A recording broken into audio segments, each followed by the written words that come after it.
Do you have that Iran is building a nuclear weapon? Your intelligence community has said they have no evidence that they are at this point. Well, then my intelligence community is wrong. Who in the intelligence community said that? Your director of national intelligence, Tulsi Gabbard. She's wrong. Mr. President, the Iranian foreign minister this afternoon said if the U.S. is serious about negotiations, that you would call up Israel and request that they stop their airstrikes. Will you make that request? Well, I think it's very hard to make that request right now. If somebody's winning, it's a little bit harder to do than if somebody's losing.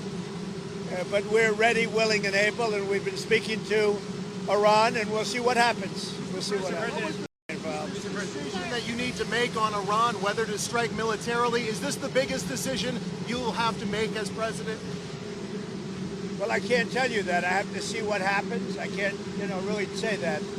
It depends what the decision is. But I wouldn't really be able to tell you that now. I'll tell you in about a year from now, maybe 5 years or 10 years from now. You never know about decisions. You never really know. Did the Europeans help at all in talking with the Iranians? No, they didn't help. No. Iran doesn't want to speak to Europe. They want to speak to us. Europe is not going to be able to help in this one. 20 years ago, you were skeptical of a Republican administration that attacked a Middle East country on the idea of questionable intelligence of weapons of mass destruction. How is this moment different with Iran? Well, there were no weapons of mass destruction. I never thought there were. And that was somewhat pre-nuclear. There was a nuclear age, but nothing like it is today.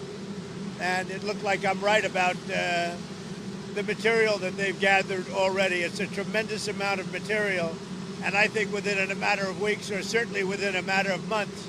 Sir, would you support a ceasefire while the negotiations happen? I might, depending on the circumstances. Would you? It's very hard to stop. I will say this. It's very hard to stop when you look at it.